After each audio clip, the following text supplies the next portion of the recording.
अस्सलाम वालेकुम। आज हम बना रहे हैं आड़ू की चटनी, जिसके लिए हमने 2 आड़ू लिए हैं, काली मिर्च ली है, ज़ीरा और साबुत लाल मिर्च को मैंने भून के पीस लिया है, चीनी है, कलौंजी है और नमक है हमारे पास।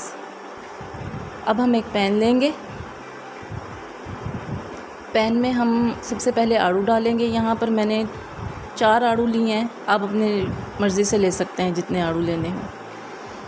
आड़ू का मैंने छिलका नहीं उतारा, ये ऐसे ही मज़े की लगती है।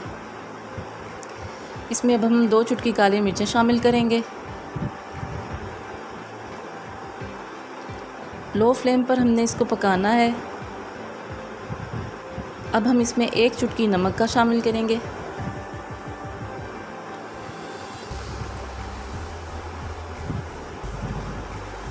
साथ ही हम जो हमने सुर्ख मिर्चें और ज़ीरा भून कर पीस के रखा था, 2 चुटकी हम उसकी शामिल करेंगे। कलौंजी हमने थोड़ी सी ली है, 1 चुटकी के बराबर। साथ ही हमने इसमें 4 टेबलस्पून चीनी शामिल करनी है। अब हमने इसमें हाफ़ ग्लास पानी का ऐड कर देना है और इसको लो फ्लेम पर पकाना है।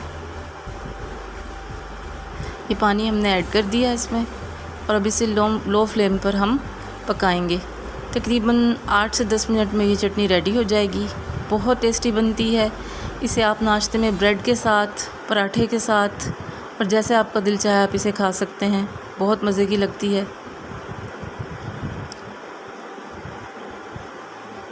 लो फ्लेम पर हम इसे पकाएंगे। ये देखें, ये अब इस कंडीशन में आ गई है। चटनी हमारी बिल्कुल रेडी है। फ्लेम हम इसकी ऑफ़ कर देंगे और इसे सर्विंग डिश में हम निकाल लेंगे।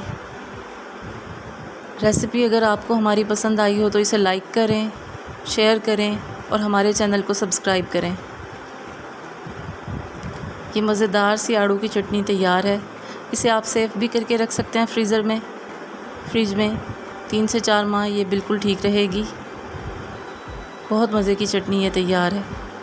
आप इसे ज़रूर ट्राई कीजिएगा। अल्लाह हाफ़िज़।